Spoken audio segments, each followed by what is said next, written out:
Hello, boys. Welcome to the Footcast. My name is Jayburs. Hopefully, Simon doesn't swear in the first 30 seconds. Now, Chris isn't sponsored by Prime. Apparently, it smells fizzy. But we're with Reese, we're with Chris, and we're with Trigger down in the left-hand corner. If it. And we're with Brighton, the host. Anyway, so it's been it was quite an exciting weekend over the weekend. Lots to talk about. So yeah, let's just run down the results quickly, and hopefully then we can. Because Conor Gallagher came back and haunted you. Yeah. Anyway, jeez, can't even say his name right. Conor Gallagher. Arsenal won the North London derby rather convincingly. Bournemouth and Brentford had a 0-0 draw, which I predicted. Fulham was smashed by Newcastle. Don't think Ben Lawrence. Shout out to you, Ben. Liverpool and Brighton. Brighton were very lucky, weren't they, against Liverpool? Yeah, I have to say. No, they're just better than Palace. Simple. Oh! I'm not going to even talk about that because if YouTube's anything like TikTok, people start getting offended. I don't say anything bad. They don't like what I say. Everton. Well, there you're wrong. Everton beat Southampton. And West Ham beat Wolves 2-0. So you're forgetting one more result. Chelsea beat Crystal Palace 2-1. Yeah, we're going to segue into that anyway. Leeds and Aston Villa played out a boring 0-0 draw. The Manchester derby we'll talk about. And Leicester smashed Forest 4-0. Yeah. Just a quick point there with that game, like the other night. I think James Maddison deserves a World Cup place. Yeah. I think he does. I think he's on par, if not better than, the likes of Mason Mount. So yeah. Anyway, so one of the things I want to talk about tonight is the Chelsea and Palace game. Now, I watched it on a totally legal stream. I did. I used a VPN and got Peacock TV, $5 a month. So, one of the talking points from that game is there's a few, isn't there? Aubameyang got his first goal. Aubameyang what? Aubameyang. Yeah. Aubameyang. He doesn't get Oh my god. He doesn't. He tried doing the Aubameyang thing, and you really didn't get it, Nathan. You're just like Aubameyang. Chris, finish it off. No, I don't like Aubameyang. But it was a good goal. Conor Gallagher's goal was just. At the end there, I didn't watch the game because I didn't know. Not true fan. Yeah. Not really, mate. Also, as well, when I saw his dad watched the game. Like, he's right there. I couldn't watch it. So, obviously, from the highlights from Match of the Day, the original way, I saw the highlights, and Chelsea looked like they struggled. They looked like they really did struggle. For large parts of the game, especially the first half, they were struggling. I mean, I think Aubameyang's goal was brilliant. It was brilliant. We just switched off for that goal, and we also didn't close down Conor Gallagher enough. To be honest, it was just written in the stars though with Conor Gallagher. It had to happen. It was. I mean, the commentary team for it was USA Today in America, right? And they use the F2 commentator, and they had I think it's Robbie Earle, co-commentator. And they were bigging him up before the game. As he came on, they said he can't, can he? And then, literally about a minute later, he rifles that chance into the net. And honestly, I sat there and I clapped my hands. But the main point from the game is VAR. Thiago Silva. It's a mess. Honestly, Thiago Silva should have been sent off. He's very lucky. He's very lucky he's still playing. I think what made it worse is he pretty much got the assist on the game. Yeah. He got an assist. He assisted Aubameyang's goal. So Thiago Silva should have been sent off. And that's honestly a fact. He's very lucky. The thing is with Thiago Silva, where he's such experienced and he's a pro and he's one of the best defenders in the world and in the Premier League, he uses his experience to his advantage. Because it is experience. He's not a fool. He knows what he's doing. Yeah. But he should have been sent off and Chelsea should have been down to 10 men. And I do feel like if we were down to 10 men, we would have lost that game because Palace would have just got another goal. Because we should not have allowed Edouard to score that goal. I'm sorry, I don't know what the defence was doing. It was a sloppy mistake from Fofana and Fofana. Yeah. It was just honestly a massive mistake. I mean, both our goals were brilliant, but honestly, Silva should not be on that pitch. He's lucky to be playing on Saturday. He should be suspended, and that's a fact. Wow, I'm just surprised Nathan's saying anything against Chelsea. Yeah, I mean, I'm gonna say this next bit without ranting. Because, as you both know, in the WhatsApp group, I wasn't happy.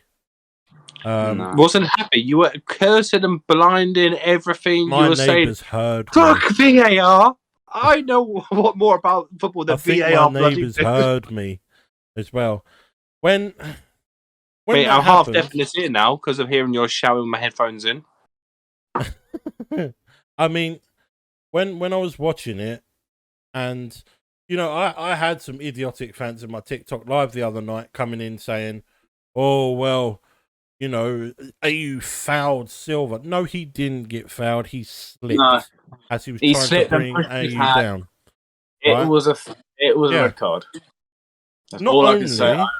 Not only does he reach out and deliberately handball it, which is a yellow card offence in the least. I've seen people. He handballed it twice. He handballed it twice. Yeah. So he did it twice, and he was the last man, right? Well, I don't give a shit what anyone says, right? If you are the last man, the last defender, and you deny a blatant goal scoring opportunity, then you should be sent off. That in itself is a sending off, right? But for Chris Kavanagh to be in the position that he was, to completely bottle the decision, give a yellow card, and then Stuart Atwell, the disgrace that he is, sitting in Stockley Park saying, nah, it's fine, give him a yellow card. It's idiotic. People are theorising, you know, Reece James would have caught up AU so it wasn't a clear goal scoring opportunity. It was 40 yards out, right? If Edouard was through, it would have been 2-0 Palace easily. IU was through 2-0 Palace easily. I don't think so. It's AU, but you know, he has. I think it was a red card, but what you've got to think about is where would he have put his hand? It was directly in front of it. Yeah. And maybe James would have been caught up, but if you think even if he did, he probably would have given away a foul, maybe in the box, and given a penalty away. Yeah. So honestly. I didn't have to watch the game. Well, I couldn't watch the game anyway because I couldn't find a stream or whatever. But even just looking at the highlights, it just looks like we struggled. And to be honest, if I'm brutally honest, I think Chelsea are going to struggle a lot this season in games. And that's just a fact. Yeah, we'll win games, but it'll be either very lucky. It'll take a long time for the squad to rebuild. And I just see us struggling a lot this year. I don't even see us qualifying out of our group. I actually see us finishing third. And that's honestly my opinion. I don't see us. I see us going into the Europa League, and then Christ knows what will happen then. That's our thing. Stop trying to copy us. We won't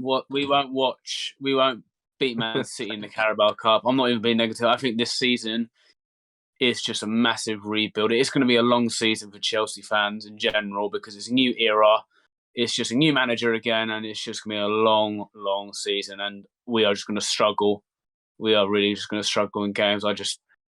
We'll just do well in one half and then give up in the next. I just don't know what's going to happen. I'll be watching the game with one eye open. I mean, I think you're in good hands with Graham Potter. I think if he has time, he can build a really good squad. And you have got Nkunku coming. There's rumours of Ronaldo coming in January. As a few people are reporting. I don't think it'll happen. I I just don't want to talk about. I don't know what's going to happen this season with Chelsea, and the World Cup. The World Cup's not really helped either because the World Cup's made it even longer for every other club. Yeah, I think this season the big clubs are going to be affected so much with the World Cup coming. Exactly. Yeah. It's going to be a long season in general, but it's going to feel like 20 years. Screw what the players think. I more care about going to the pub. Bear in mind, you're going to be stood there in bloody jackets. You can't exactly wear shorts and an England shirt or a football shirt. You got to go with a bloody winter jacket on, sit down inside, try to find the nearest TV, or it's going to be jam-packed. You can't exactly go in a massive beer garden and watch the football, can you? Nah. Yeah. Screw the players. They get paid for this shit. It's going to be a long-ass season, especially now that the fixtures are coming in thick and fast now. Yeah. It's coming in quicker than it did at the start of the season. Like the Champions League is pretty much on every week. It's just going to be a very, very long season for every single club, from Premier League to La Liga to Championship to everything. So it's a long one. From La Liga to Bundesliga to the French League, every league is just going to suffer. Every club is going to suffer in every shape and form. It does set it up for some surprises, doesn't it? I honestly think this season the teams with the most depth will be successful. And City. City, yeah. But I think, the likes of City and Liverpool, I think are going to be all right. Even though Liverpool have been very shaky, I think Man United might be all right. Arsenal and Tottenham definitely will be all right. And you know what? I hate to admit it. I think Brighton will do well this season. So does that mean you're giving into your bet already? I've got to be sick, sorry. But to be honest, you're sitting there saying Brighton will be all right, but I think Palace will be all right as well. I think Palace will get top 10 at the very least. Yeah, should do. You'll survive as long as you survive. Yeah. I mean, obviously this week there's been another managerial casualty in Bruno Lage has been let go from Wolves. Yeah. I think have Bournemouth actually recruited a new manager? That's what I mean. That no, there's so many jobs available in the Premier League now. You got the Bournemouth job. You've got the Wolves job. Yeah. To be honest, had Leicester lost last night. Yeah. Yeah, and obviously there's rumours that Steve Cooper's job's up for questioning now for Nottingham Forest. Well, apparently Nottingham Forest have made contact with Rafa Benitez. I've heard that too. Yeah. To be honest, I'm surprised someone like Sean Dyche has not been called up. Well, he's available. The problem is with Nottingham Forest, right? You have a team that gets you to the Premier League, and then they're all gone the following season. It's like, how on earth are you meant to build from that? You get a bunch of overpaid rejects like Jesse Lingard and a few other people like that. Like Morgan Gibbs-White. How long have people saying he's going to get good soon? How many years? He's been playing for years, and everyone's like, "Oh, he's the next great English midfielder. You just got to give him time. Give him a few young, young, though, isn't he? He's still young. He can still. He's in his early 20s. Bear in mind, look at other players who are in that same age group. Look at Jude Bellingham, who's a few years younger than him. Same position. Jude Bellingham's coming. Jude Bellingham will be in the Premier League next year anyway. Yeah, unfortunately. Exactly the same though, because with their striker, he was supposed to be the next big thing at Liverpool. That Taiwo Awoniyi, the Nigerian guy. Yeah. But he never made it to his full potential, so they loaned him out all the time.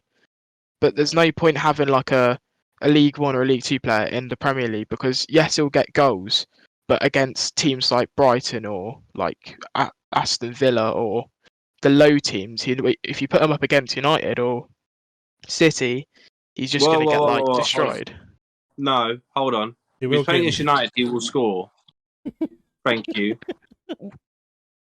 I mean, United should realistically be beating that team. Yes, you've got Maguire, but he's not. But he didn't play, and plus, mate, realistically, it doesn't work with us. Realistically, with the team we have, we should win the league or be in the top two. That's not happening. I agree. On paper, Man United's got one of the best teams in the league. Off paper, though, it hasn't worked yet, has it?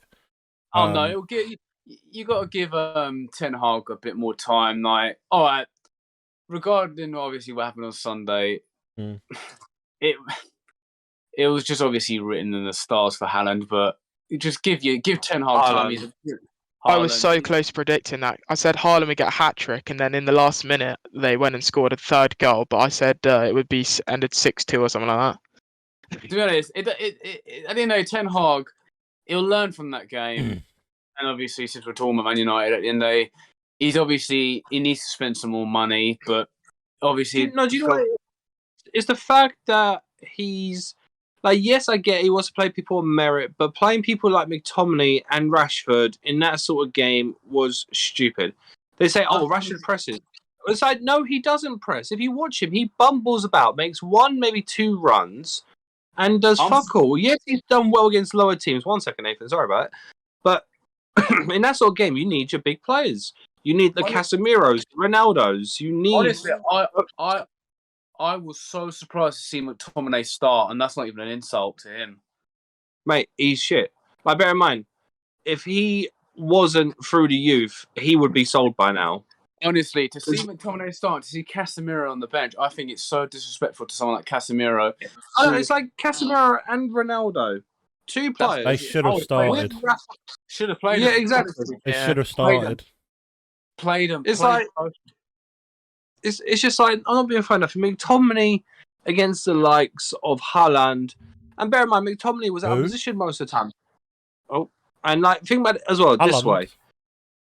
Haaland, whatever his fucking name is, I don't give a shit. But yeah, literally every single time, if you watch McTominay, he does not look behind him once. The one thing Maguire, what does every centre back do? They look over their shoulder like this, like that, every few seconds to see who's around him. Delo was at fault for Haaland's goal when he scored, when De Bruyne knocked that ball, really perfect ball in. People can blame Varane, but Varane couldn't do anything. If he stretches out, it will be an own goal. I didn't know. So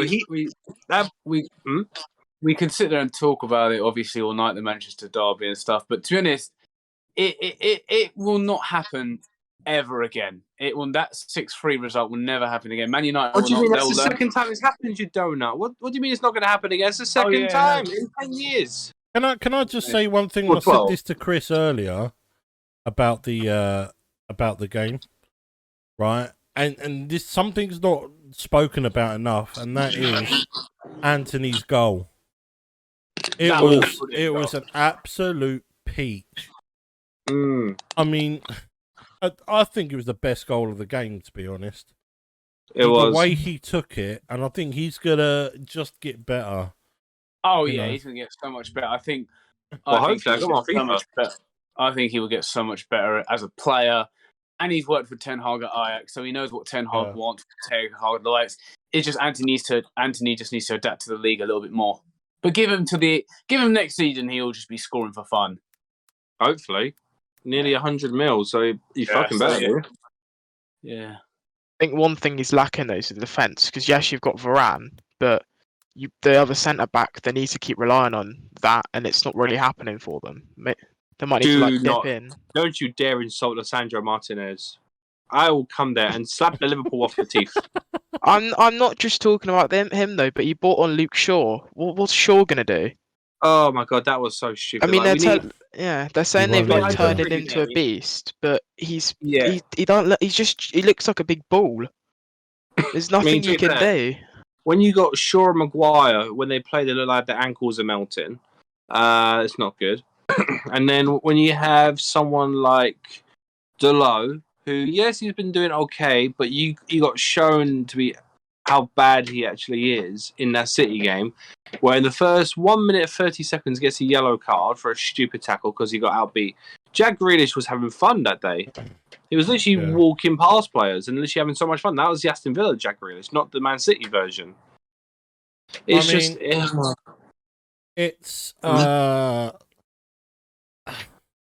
I mean, Jack Grealish, I think he's getting a lot more confidence now, which can only be good for the World Cup. And you've got, Mason Mount's playing somewhat better now. Huh? Mason Mount's so overrated. Like, Conor Gallagher is better than him. I'd rather have Conor Gallagher in the England team than Mason Mount. Mason Mount's picked because that's Southgate's boy. And I know it's going to trigger Nathan, but I know his camera's off now, so I'm waiting for him to come back. So I think a bit tight, isn't it? You know, I heard that, by the way. I just went to sort something out. I heard that all. I don't know. You sit there and say Mason Mount is overrated, right? But his goal against Germany, you can't sit there and say that was a lucky goal. It was a brilliant goal. In a friendly. It's a goal. It doesn't Maguire matter, gave does away it? a penalty. Yeah, Pele scored about 100 goals in friendlies. No one counts it but him. Honestly, you are such a hater. Honestly, Was it? Carl You Jenkinson. Wait, hold on. Wait, Nathan, honestly, every week, there's always been a problem with either when I sit there and say something about Man United, you get on the defence, and then when I say something, I mean, I'm bad as well because you'll say something about Mason Mount, but at the end of the day, I'll admit Mason Mount's Chelsea form has not done nothing. He's got no goals, no assists. Now you've had your say, but bear in mind, okay, think about this right. You make a good point, but end of the day, Mason Mount is overrated. Like, in all fairness, Conor Gallagher. Wait, hold on. Conor Gallagher's been better than him. Plus, it was a friendly.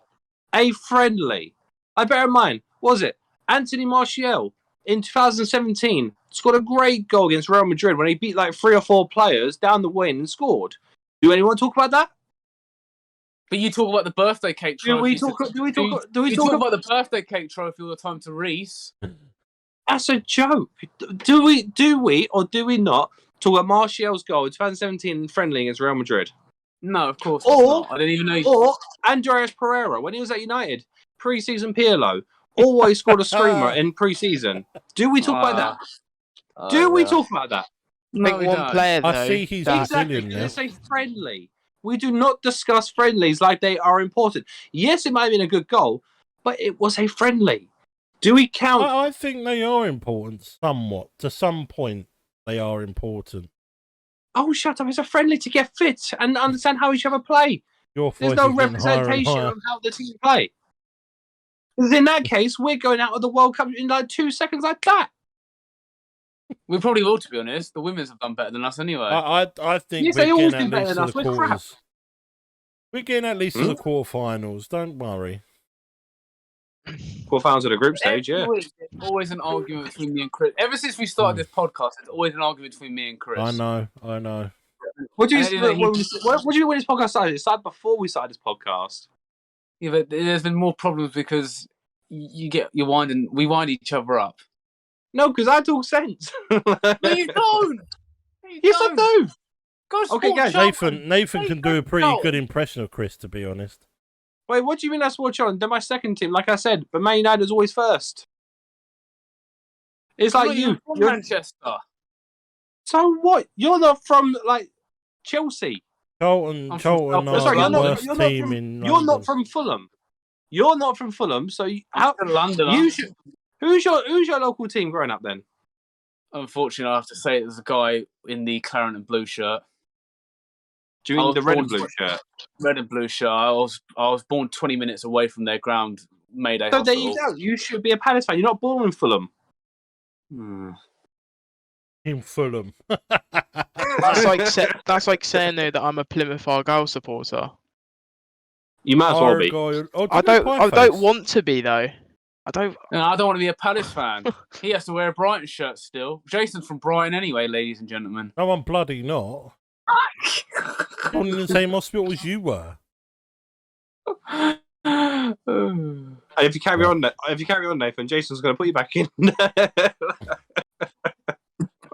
But yeah. So if we look ahead to this weekend's fixtures, let's not. There's nothing really jumping out, is there? There's Bournemouth and Leicester. Leicester's got to win that, surely. Chelsea against a managerless Wolves would be a W for Chelsea there. I actually see Wolves actually drawing against us because a lot of teams do seem to turn up against Chelsea. Oh, don't be a tart. They haven't got a manager. Yeah, it doesn't mean nothing. Like, I didn't expect actually Palace to even score against. Well, no, I did. I actually said Palace were going to win on the podcast. I take a lie. Yeah, I was going to say you said about a 2-1 win to Palace, so don't change your tune now, boy. We were very close though, weren't we? To be fair, yeah, we looked like we struggled. We really look. We have not been playing. The last time we actually played well was against Tottenham and we drew 2-2. But we actually should have won that game. I mean, We have not played well this season. I reckon you'll get the W on that. There's Manchester City, who are quite obvious going to take apart Southampton. 9-0 Palace, 9-0 Man City. But they're clear of Palace. Newcastle against Brentford, and then the 5:30 kickoff is Brighton against Tottenham. I'll go with the draw. Be a close game, that one. That will be. I'll That say Brighton's draw. ground. A draw, Nathan. Are you for real? I'll say a draw, but hopefully Brighton win. I think Spurs might clinch it in the second half. Yeah. I think Spurs will turn up because considering they drew last night in the Champions League, they lost on Saturday. They were down to 10 men. And I just think they've got something to prove on Saturday, and Conte ain't going to be happy because he doesn't like losing. Conte never does like losing. He didn't like losing at Chelsea. He didn't like losing at Juventus, Italy, Milan. And obviously, Tottenham have got a point to prove still, haven't they? If Brighton get something from this match, or even if they win, this could possibly, this could be Brighton having one foot in the European places, in my opinion. And that makes you feel so sick right now, doesn't it? You better start ordering you might as well order your pre-order Brighton's t-shirt, mate. Next season's kit with the Champions League. Since Brighton don't like fatties, according to Jason, we're gonna buy like a normal. Oh, okay. So we're just gonna buy like a random Brighton shirt, just like a light blue shirt with the Brighton badge on it, and saying Brighton's #1 fan. No way. Yes, that was the deal. Do you know what makes me better? We should get him to get a Crystal Palace player on the back of his Brighton shirt. That would get me beaten up. Oh, just get Zaha on the back of it. Yes. Wilfred Zaha on the back of a Brighton shirt. Oh, that. That would get me beaten up in Croydon and Brighton. Oh, that would be so. Well, ladies and gentlemen, if you think Jay should do that, comment down below. No. Yes. I'm not comment doing down it. below I am if you not think doing Jay it. should wear a Brighton shirt with Wilfred Zaha on the back. Talking we of Zaha, can make that happen. Talking of Zaha, on Sunday, it's Palace against Leeds on Sky Sports. I actually think Palace will win that one. I think these are the teams, like the teams of like Leeds, Fulham, Everton, West Ham, Wolves. They are the games we should be winning, and I'm not going to be happy if we don't win them. We've got a squad that is more than capable of beating them. So there's no excuse as to why we should be playing stupidly against them, in my opinion.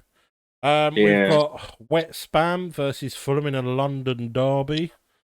West Ham should win that one after last Saturday, to be honest. I really think that beating Wolves will give them a confidence boost. Yeah. Arsenal v Liverpool. We've got a very big point to prove. I think that'll be a draw. I think it will be 2-2. I think it'll be a draw.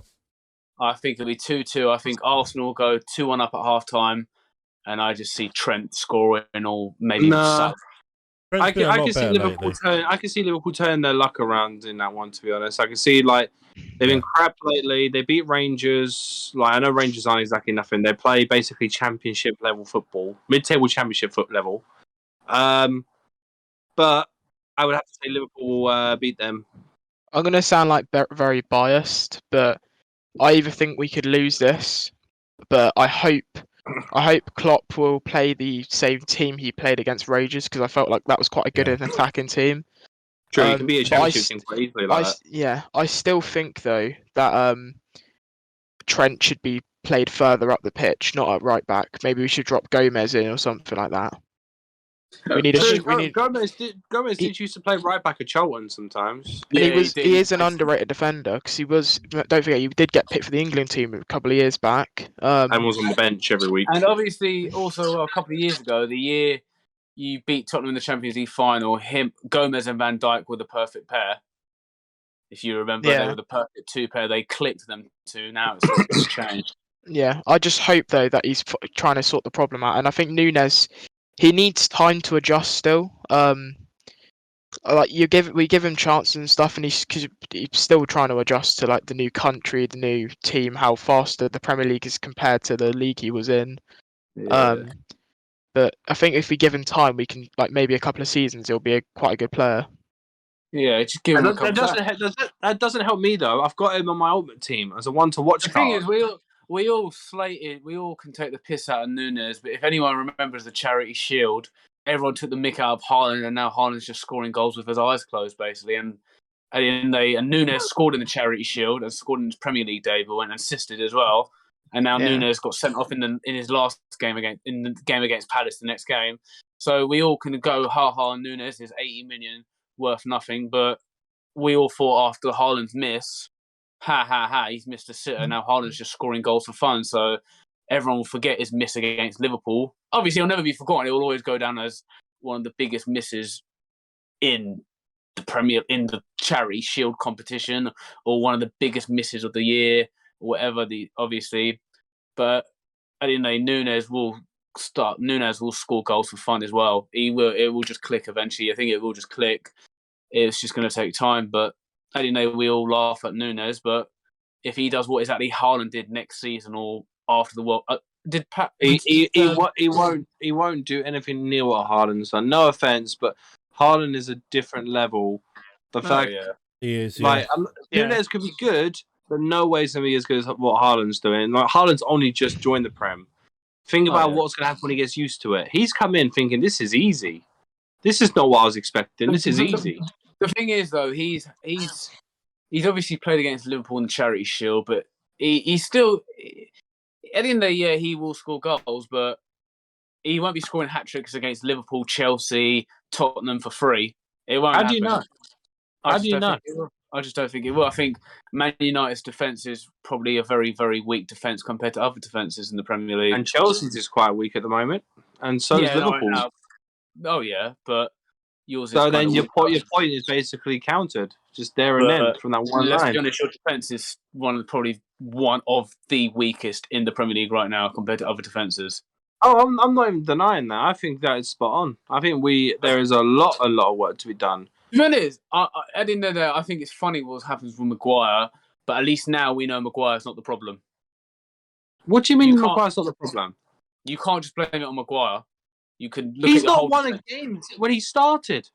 But it's not a fair point. Look at Varane. Look at the others. Look at Varane. Nathan, you do realise, right? We're playing against a very well-organised Man City team for a team that's still not fully Ten Hag's. It's a mixture of Ten Hag's and other managers before him. You still got players from Jose Mourinho's time. You can't say that Maguire is not the problem. Maguire is a huge fucking problem. So is Luke Shaw. He shouldn't be the end of the team. Yes, Malacia didn't have a good game, but Dalot shouldn't be playing. Wan-Bissaka shouldn't be playing. So what else do you do? Where is Wan-Bissaka? He's sitting on the reserves. Oh, is it? I'm in the Palace by the sound of it. I think you're going to hate me for this, Chris, but I think United shouldn't have sold that Daniel James. He was a young. Look, where is he now? Where is he now? He's been sent out on loan.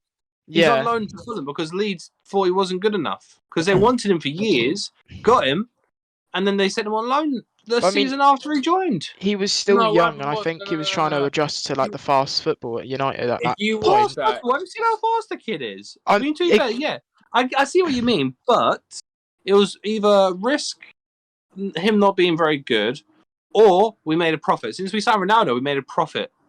Because we signed Ronaldo for 15 million, sold Daniel James for 25 million, so we made a 10 million pound profit on that. We're trying to buy McTominay as well, so we're trying to do a double deal, but United decided to gamble and keep McTominay. That is so bloody stupid. Honestly, McTominay is not very good. To be honest. Who would you rather have, though, Daniel James and McTominay? Daniel James, but I'd rather not have them both.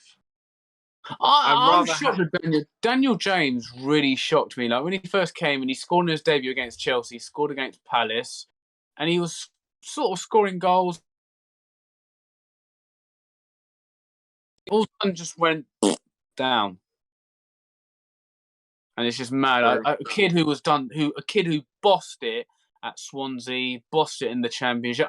I know the Championship. He bossed it at Swansea? I think he did very well at Swansea. Kind of sounds like Swansea, Rashford, though, doesn't it? Hmm? Kind of sounds like Rashford. Like, you know, when he started, he had a few good games, got called to the World Cup squad. He was the youngest, and now look at him. Yeah, True. It just doesn't get clicking. Like, there's no. To be honest, Rashford and Sancho, I'm surprised Sancho did not get called up for the Nations League for England. That did shock me because Sancho has done well this season. Yeah. I think Sancho's quality. Review about that in the previous video, which you should see right here in the top right-hand corner. Yes. Link for that. Yes, I'll put it up in the right-hand corner. But guys, in the comments down below, tell us your opinions on stuff, on the points we've spoken about today. So yeah, if you've made it this far, put what should they put, Chris? Have a prime day. Have a prime day. We will see you in the next one.